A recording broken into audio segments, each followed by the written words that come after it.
After some wet winter weather, the sun's finally out. The muddy ground is drying up and I'm able to get back to work. In the last episode, I started building a plant playground that will support the hanging plants as well as some amazing tropical climbers. However, there's a major issue that needs to be addressed before I can start. I need shade. A lot of broadleaf colourful plants need shelter from the harsh sun, so I've temporarily installed some black shade cloth that will remain until the climbers are established. It may be a few years before a lot of the plants reach their full height, and because I'm impatient, I want something to look at now. So here's a few tips on making your very own Kokedama. G'day and welcome to my outdoor kitchen. Don't worry, I'm not going to do any cooking for you. This is a gardening show. I'm going to show you how to make Kokedama, which I'm assuming is Japanese. I didn't do too much research into it. Kokedama, that's what it sounds like. I can't imagine it being pronounced Kokedama, but you never know. Now, what these are they're string plants, hanging plants, also known as moss balls. There's two different ways we can make them. One is the cheater's way, which is super easy, and the other way is the more traditional way. The plants that we want to use are what we call epiphytic, plants that don't need soil to survive. So we've got some orchids here and we've got some ferns. So you can imagine if something's going to grow in a rockery or on the side of a mountain, it's probably going to work in this sort of scenario. So let's start off here with this dancing lady orchid, also known as Oncidia allissimum. But beautiful plant, really cool. You often see it in interior design magazines. The flowers that come off here, they get put into vases in fancy kitchens and in lounge rooms or whatever. So let's start off with this. Okay, you're going to need a few ingredients. First is this sphagnum moss. Sounds like some sort of investigator moss. Sphagnum. So cool. Need some sphagnum moss. Don't get other moss, sphagnum moss. Also need some scissors.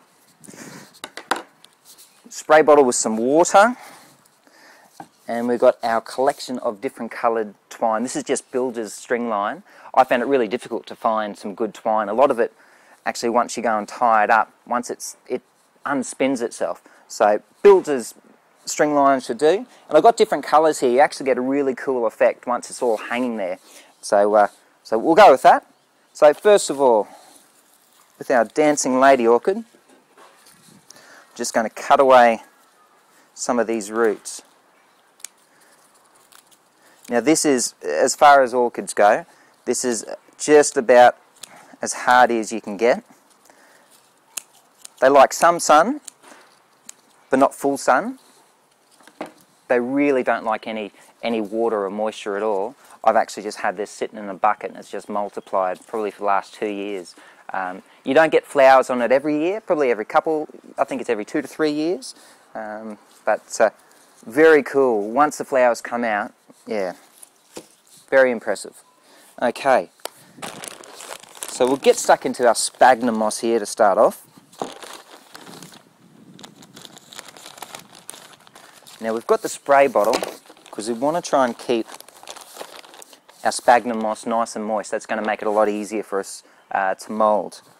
But first of all, what I'm going to do is actually just cut a few lengths of our string line just in this bowl.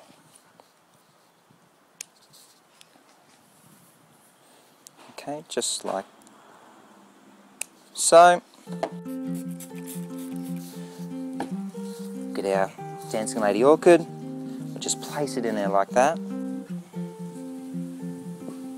Tie these up.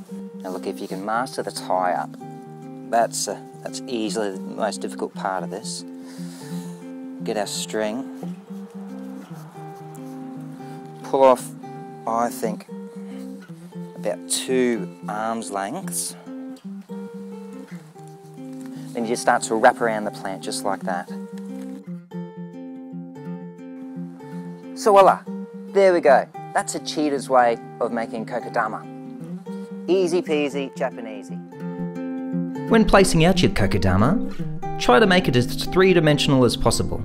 Changing the length of the string and placing the plants randomly will give a far more impressive effect.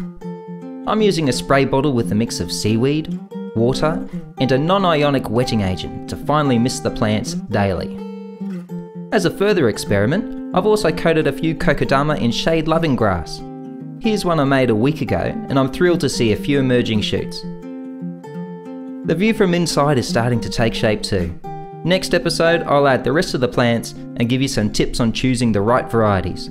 Remember, if you have any questions or suggestions, let us know. Until then, see you later!